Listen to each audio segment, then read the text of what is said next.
Assalamualaikum warahmatullahi wabarakatuh. Hai students, ketemu lagi kali ini dalam mata kuliah Sistem Web dan Mobile. Di hari ini kita akan membahas mengenai beberapa teknologi pemrograman, ya, di antaranya mengenai platform pemrograman, kemudian kita nanti juga akan mengulik bagaimana konsep pengembangan aplikasi, dan nanti kita akan melihat juga beberapa tools yang akan kita gunakan untuk melakukan web development. Oke, langsung saja kita masuk ke materi yang pertama, yaitu mengenai konsep dari aplikasi. Nah, dalam konsep aplikasi ini kita akan membahas 3 hal, ya, yaitu mengenai domain dari platform pemrograman, kemudian nanti dilanjutkan oleh arsitektur sistem web dan mobile, dan terakhir akan diulik sekilas, ya, mengenai perbedaan antara HTTP dan HTTPS. Nah, secara umum, domain platform pemrograman itu terbagi menjadi 2, di mana yang pertama adalah General Purpose Programming dan satu lagi adalah Domain Specific Programming. Nah, kedua domain ini ya memiliki peruntukan yang berbeda-beda, di mana pada General Purpose Programming, bahasa pemrograman yang digunakan tidak dikhususkan untuk suatu bidang tertentu, ya. Nah, jadi kalau kalian lihat di sini, bahasa seperti C, C++, ya, Java, PHP, Python, dan juga Visual Basic, nah itu adalah contoh-contoh dari General Purpose Programming, di mana bahasa pemrograman tersebut tidak dikhususkan untuk domain aplikasi tertentu. Nah, selanjutnya, domain yang kedua adalah specific domain. Pada specific domain ini, kalau kalian lihat di sini, ada beberapa contoh ya, seperti HTML. Ya, nah ini adalah khusus bahasa yang diperuntukkan untuk mengenerate sebuah halaman web. Jadi, HTML cuma bisa digunakan untuk mengenerate sebuah halaman web, tidak bisa digunakan untuk misalnya membuat aplikasi berbasis desktop seperti itu. Nah, kemudian ada Mesh, ya. Mesh ini juga merupakan platform untuk softcode, terutama untuk mengembangkan aplikasi-aplikasi yang digunakan untuk game seperti itu. Kemudian ada SQL, ya, atau SQL. Nah, ini juga bahasa pemrograman tertentu yang memang dikhususkan untuk bekerja dengan sistem database. Jadi dia tidak bisa digunakan misalnya untuk membangun aplikasi untuk general purpose, ya, akan tetapi penggunaannya nanti bisa dikombinkan antara general purpose programming dengan SQL seperti itu, ya. Kemudian di sini juga ada yang namanya bahasa pemrograman R. Nah, ini juga khusus ditujukan untuk platform pemrograman yang berbau dengan statistik seperti itu. Nah, sebenarnya masih banyak contoh-contoh lain dari berbagai macam domain platform pemrograman ini. Nah, ini saya berikan hanya beberapa contoh saja yang mungkin sedikit familiar di telinga kalian.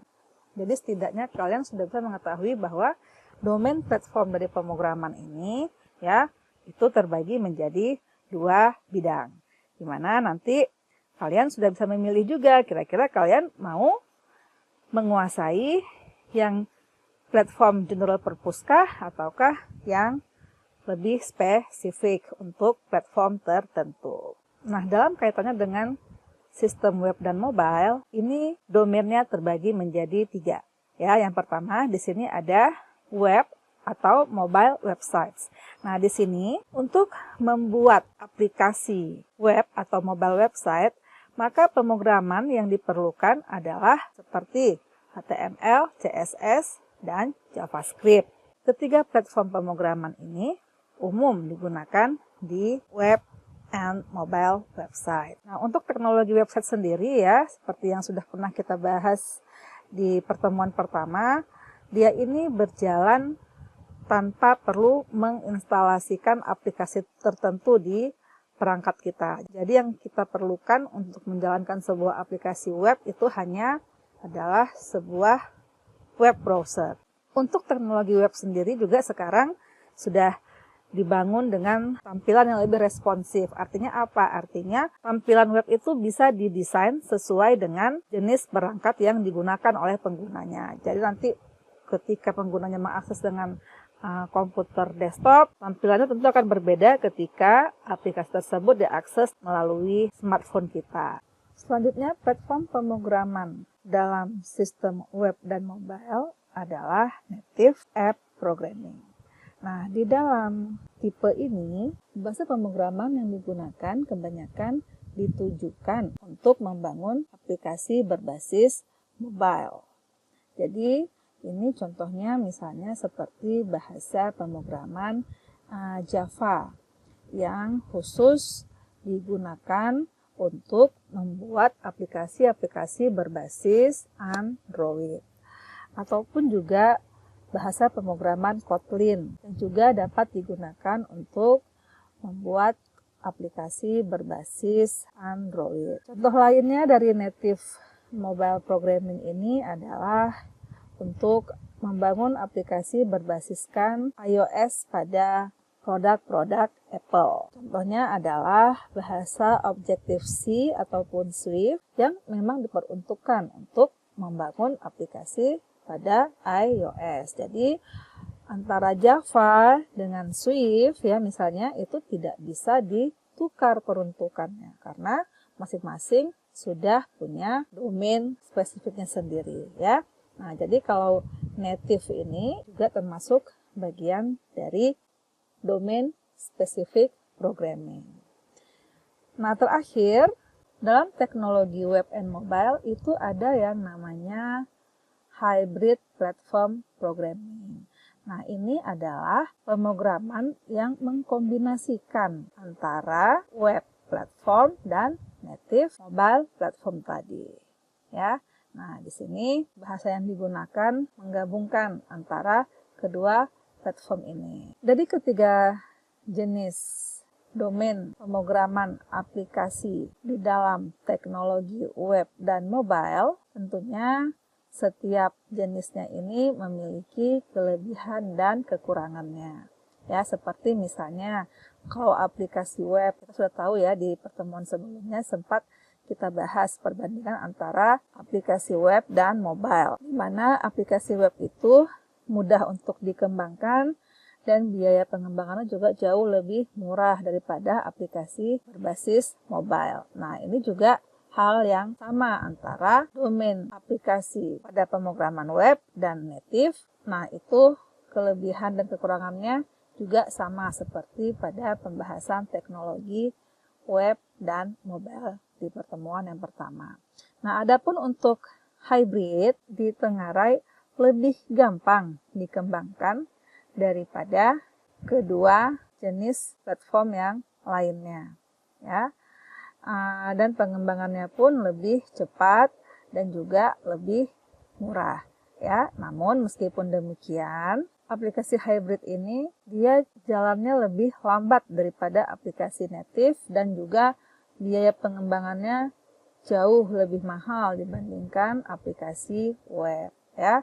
Jadi sebenarnya tergantung ya dari kebutuhan di lapangan nanti kira-kira platform pemrograman yang paling cocok digunakan untuk mengembangkan aplikasi yang dibutuhkan oleh klien itu ya seperti apa teknologinya gitu ya. Apakah berjalan pada platform web ataukah berjalan pada platform mobile. Nah, kemudian nanti kalian harus bisa memutuskan gitu kan ya kira-kira lebih cocoknya menggunakan platform yang mana. Ya, tentunya dilihat dulu dari semua segi ya, segi biaya dan segi sumber dayanya.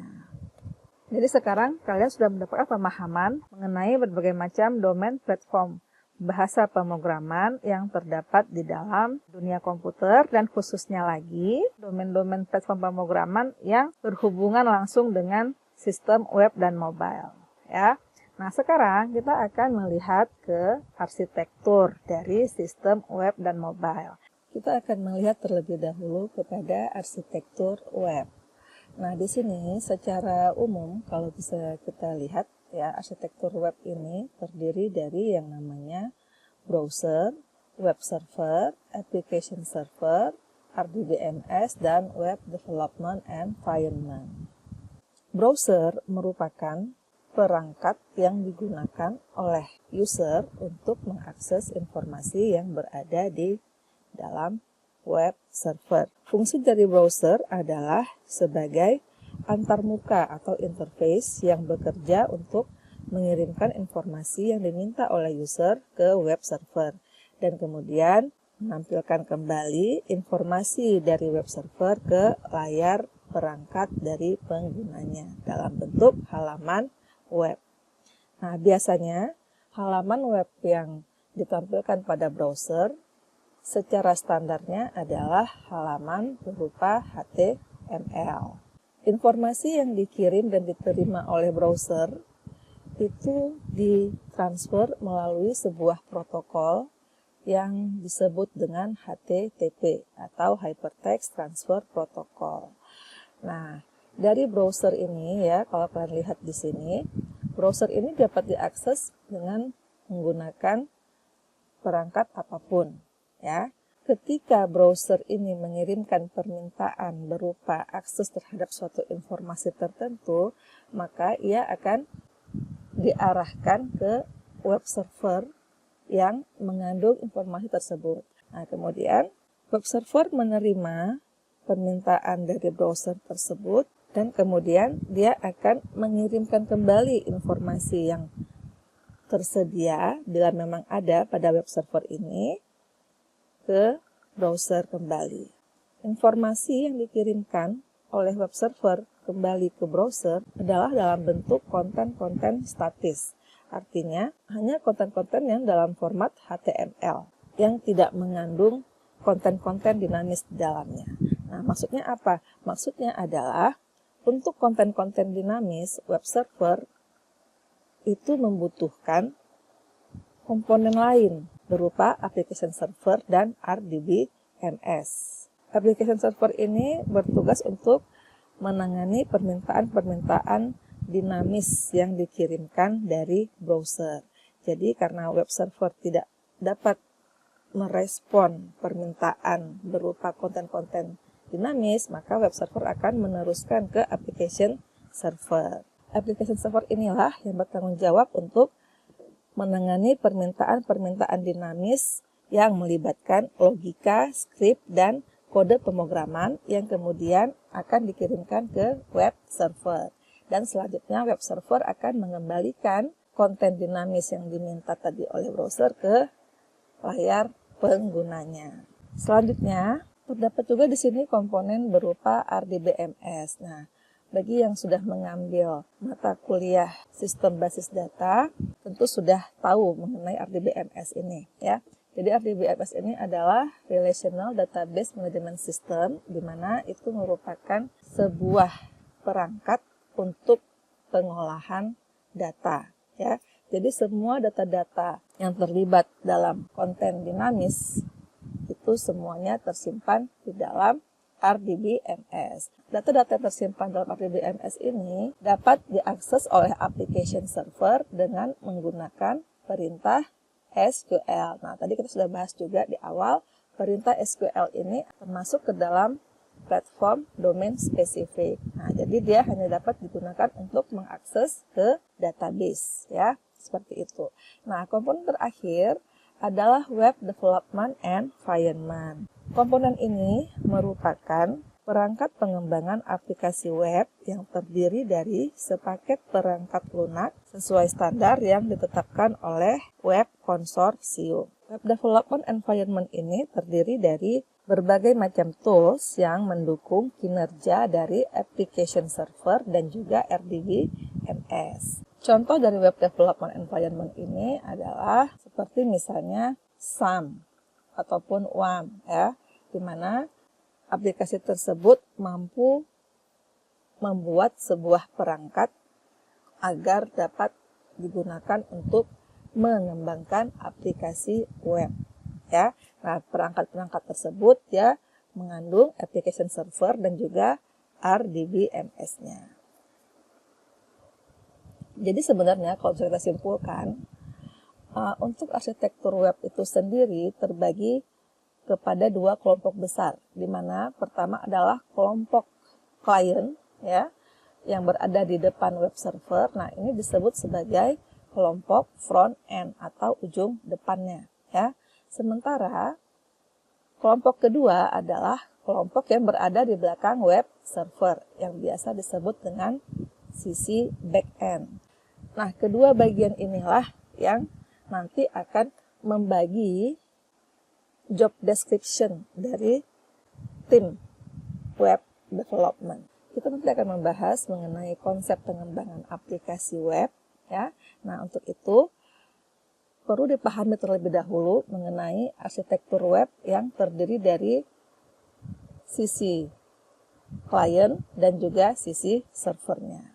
Selanjutnya, kita akan melihat kepada mobile arsitektur.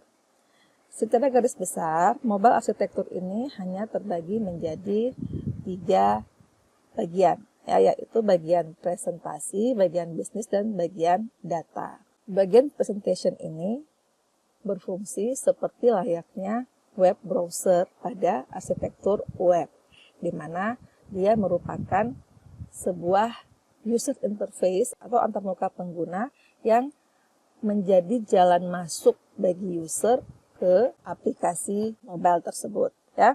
Nah, di belakangnya, ya, itu terdapat yang namanya sisi business layer. Sisi bisnis ini berfungsi untuk mengelola fitur-fitur seperti fitur login, kemudian validasi terhadap user, kemudian juga sistem pengamanan aplikasinya. Nah, itu semua diatur oleh si business layer. Adapun layer yang ketiga ini adalah data layer. Nah, ini fungsinya sama seperti dengan database, ya.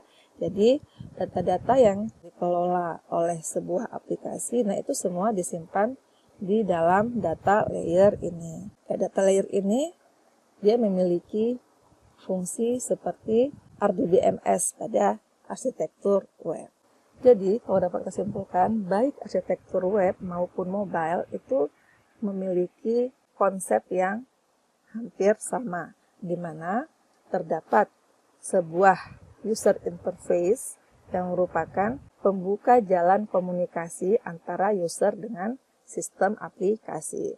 Nah, selanjutnya permintaan yang dikirimkan melalui user interface ini akan dikelola oleh komponen lain yang berada di belakang aplikasi tersebut, ya. Contohnya tadi kalau misalnya dalam aplikasi web itu melibatkan web server, application server, RDBMS, dan web development environment-nya.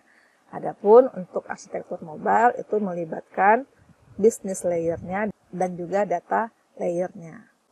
Selanjutnya kita akan melihat kepada protokol yang berfungsi sebagai penerus informasi dari user ke server. Dalam arsitektur web tadi, ya, kita sudah melihat ada yang namanya HTTP. HTTP itu adalah singkatan dari Hypertext Transfer Protocol. Protokol ini dia bertanggung jawab untuk meneruskan informasi yang dimasukkan oleh user melalui perangkatnya, baik itu perangkat berupa desktop ataupun perangkat mobilenya. Di sini kalau kalian lihat ilustrasi ini, ya. Nah, untuk protokol HTTP, nah itu masih terdapat kemungkinan data-data dinamis yang dikirimkan oleh browser ke web server. Nah, itu ada kemungkinan untuk dicuri oleh penyusup. Agar mencegah pencurian data ini, maka diperlukan sebuah protokol yang lebih aman yang dikenal dengan HTTPS atau Hypertext Transfer Protocol Secure. Nah, yang membedakan sebenarnya hanya pada sertifikat yang diberikan pada sistem koneksinya. Nah, sertifikat ini mengandung teknik-teknik enkripsi yang dapat merubah data yang human readable atau data yang dapat dibaca oleh manusia menjadi karakter yang tidak dapat dimengerti oleh manusia. Sehingga nanti data-data yang sensitif seperti misalnya password, ya itu tidak dapat dibaca oleh si penyusup. Dan ini meminimalisir terjadinya fraud terhadap pengguna. Kapan kita membutuhkan HTTP yang secure? HTTPS ini dibutuhkan apabila aplikasi yang kita kembangkan melibatkan data-data kredensial dari seorang user. Ya, misalnya dalam aplikasi elektronik banking, di mana selain validasi menggunakan username dan password, di situ terdapat juga data-data berupa nomor kartu, nomor telepon dari si pengguna, ya, nomor identitasnya, dan lain sebagainya, yang apabila sistem e-bankingnya ini tidak diberikan pengamanan, maka akan mudah menimbulkan fraud, akan memicu terjadinya pencurian data perbankan dari seorang nasabah, ya. Jadi tidak semua aplikasi web kita membutuhkan HTTPS, tapi memang sejatinya untuk aplikasi-aplikasi yang besar, ya, dan juga melibatkan banyak data-data yang kredensial, nah itu kita sebaiknya menggunakan protokol yang secure. Nah, untuk securing protokol ini sendiri biasanya kalau dalam aplikasi web itu nanti akan dapat diatur melalui web hostingnya. Nah, itulah tadi pembahasan mengenai konsep aplikasi. Sekarang kita akan membahas mengenai konsep pengembangan aplikasi, ya. Hal pertama yang akan kita bahas adalah mengenai front end, back end, dan juga full stack. Kemudian nanti kita akan melanjutkan dengan bagaimana membuat sebuah perencanaan untuk proyek pengembangan aplikasi, baik itu berbasis web ataupun berbasis mobile. Nah, kita masuk ke pembahasan mengenai front end versus back end dan juga full stack. Nah, tadi pada arsitektur web, ya, kita sudah membahas mengenai sisi klien dan sisi server, ya. Sekilas tadi saya juga sudah menyebutkan bahwa ada yang namanya sisi depan dan sisi ujung belakang. Sebuah aplikasi web ketika dia dibangun itu melibatkan dua sisi, yaitu sisi depan dan sisi belakang. Nah, kedua sisi ini dibangun oleh sumber daya manusia yang berbeda. Jadi ada yang personel khusus yang membangun sisi depan dari aplikasi, di mana sisi depan ini tadi kita sudah tahu fungsinya adalah sebagai user interface yang akan menjembatani pengguna ke sistem aplikasinya. Nah, untuk dapat menjadi seorang developer pada sisi depan aplikasi, maka platform pemrograman yang harus dia kuasai adalah seperti HTML, CSS, JavaScript, dan framework tertentu, ya. Nah, di sini kan bisa lihat, ya, tugas dari seorang front-end developer yaitu berfungsi untuk membuat sebuah user interface yang mudah digunakan oleh penggunanya, ya. Dan kemudian front-end developer juga berfungsi untuk mengatur visualisasi dari sebuah aplikasi. Untuk menjadi seorang front-end developer, ya, itu harus merupakan seorang yang kreatif, yang memiliki imajinasi tinggi, inovatif, dan juga memiliki sifat empatik terhadap calon penggunanya, sehingga visualisasi terhadap aplikasi yang akan dikembangkannya itu terasa feeling inovasinya, sehingga aplikasi yang dikembangkannya akan terasa lebih inovatif. Nah, selanjutnya ada yang namanya back-end developer. Back-end developer ini berhubungan dengan sisi belakang dari sebuah aplikasi. Jadi kalau tadi pada sistem arsitektur web, back-end developer ini bekerja dengan menggunakan tools-tools yang ada pada web development environment untuk mengakses application server dan juga RDBMS server. Sehingga bagi seorang back-end developer sangat-sangat diperlukan penguasaan terhadap bahasa pemrograman tertentu, ya. Jadi misalnya kalau dalam sistem web itu dia harus menguasai bahasa seperti PHP, Python, Ruby ataupun SQL ya. Adapun pada sistem mobile ya, tentunya dia harus menguasai pemrograman Java ataupun Kotlin ya, ataupun Swift untuk mengembangkan back-end dari aplikasi mobile-nya.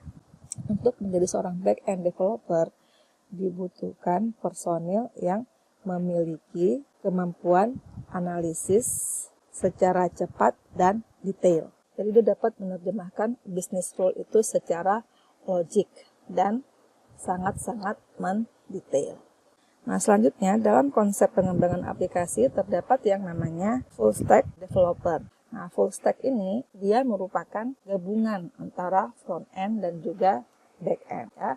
Nah, jadi selain dia menguasai bahasa-bahasa pemrograman untuk front end dan back end, dia juga harus menguasai bagaimana mengelola server, bagaimana mengamankan servernya, bagaimana mengamankan aplikasinya, bagaimana melakukan maintenance terhadap aplikasi tersebut ya.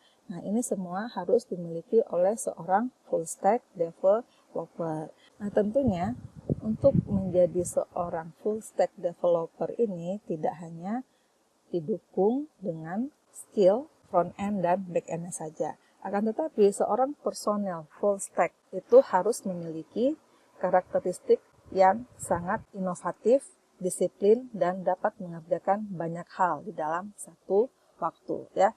Jadi sebenarnya kalau menjadi full stack developer ini kalian harus siap untuk bekerja di bawah tekanan ya. Karena apa? Karena full stack developer ini dia mengemban tugas-tugas yang ada pada front end dan back end developers ya.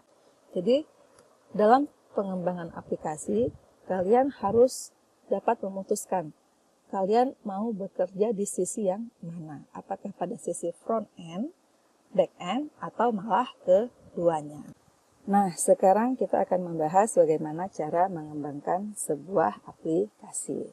Pengembangan aplikasi, baik itu berbasis web maupun berbasis perangkat bergerak, itu semuanya mengikuti kaidah yang sama dengan rekayasa perangkat lunak, ya, di mana secara umum tahapan harus dilalui adalah tahapan perencanaan, perancangan, pengembangan, pengujian, hingga terakhir mempublikasikan aplikasi tersebut ke khalayak ramai.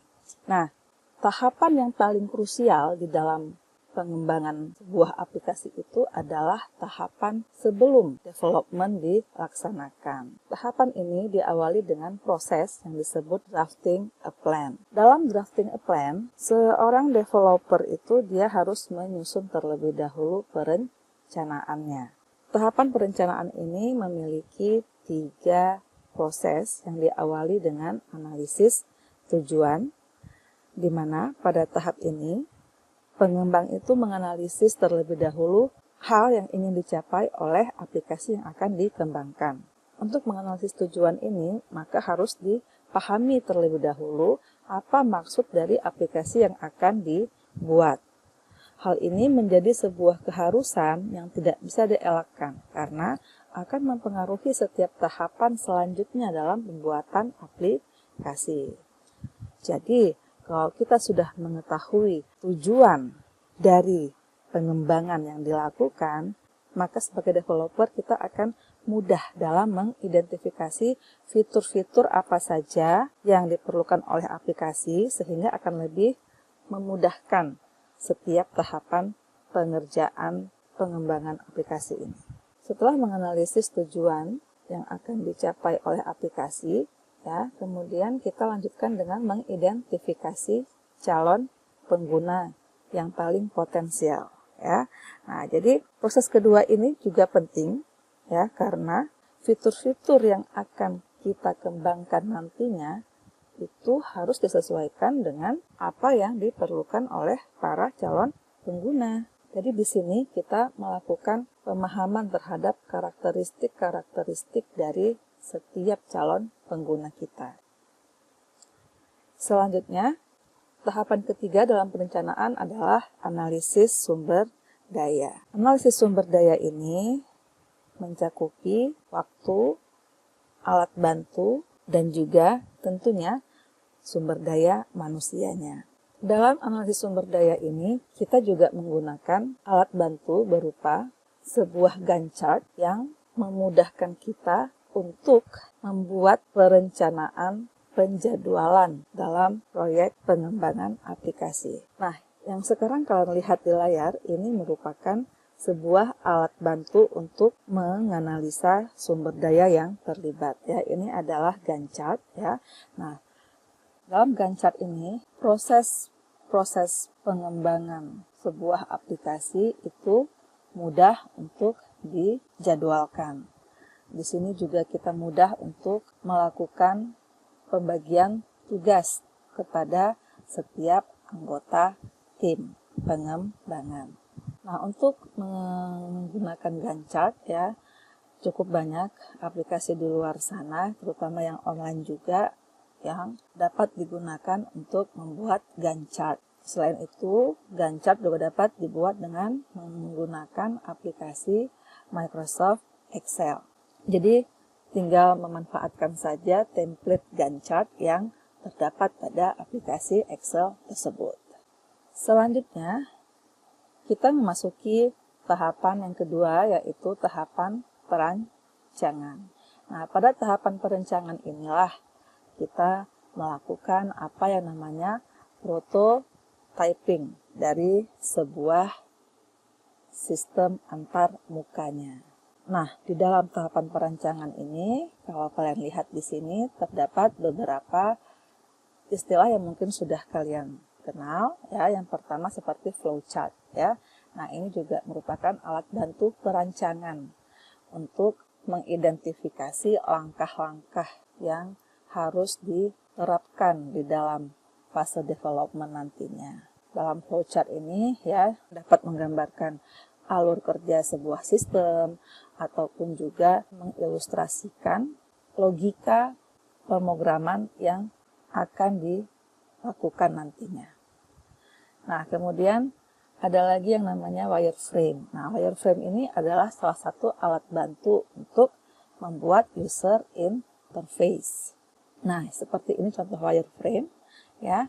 Nah, jadi wireframe ini dapat dibuat ya dengan menggunakan berbagai macam aplikasi ya, ataupun sebenarnya yang paling gampang adalah dengan melakukan coret-coret ya di atas sebuah kertas ya. Jadi itu merupakan cara yang paling cepat biasanya ya.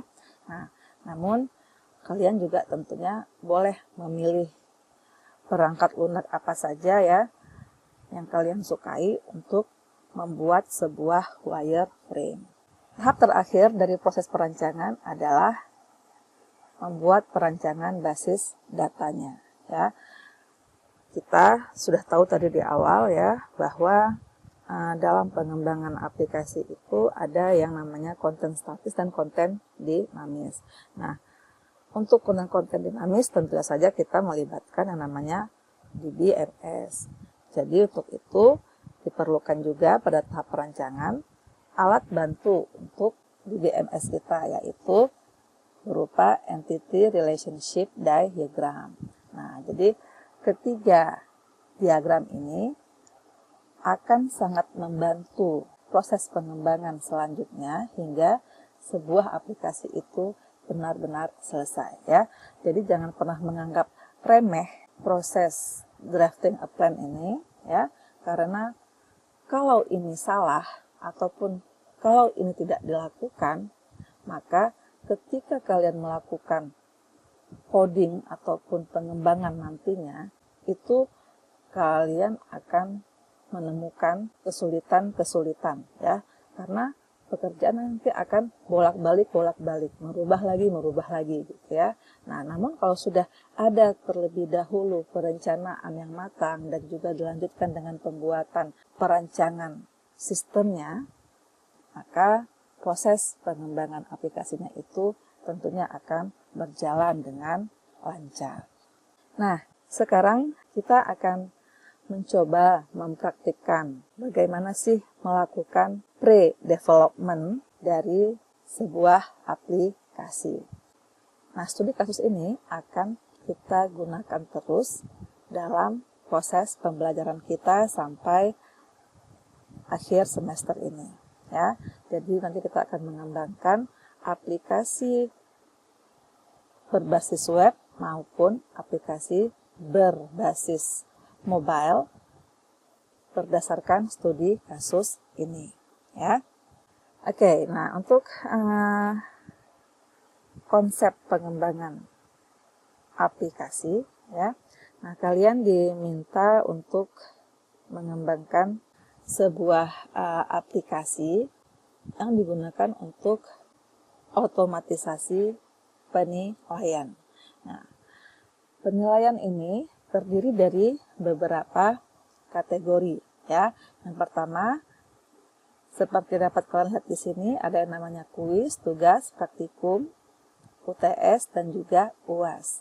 Nah, dari setiap komponen penilaian ini, untuk mata kuliah yang melibatkan teori itu memiliki porsi yang berbeda dengan mata kuliah yang melibatkan kegiatan praktikum. Ya, nah di sini kalau kalian bisa lihat, perbedaan itu terdapat di dalam porsi nilai untuk tugas, praktikum, UTS, dan UAS-nya.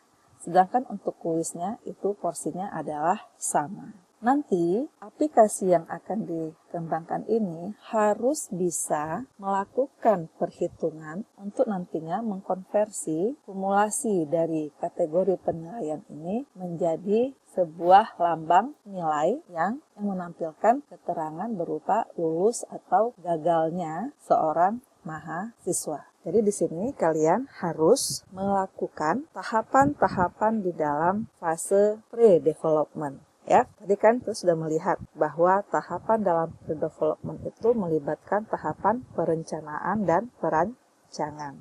Nah, jadi kalian membuat dulu perencanaannya ya dengan dimulai oleh analisis dari tujuan dan kebutuhan sistemnya, ya.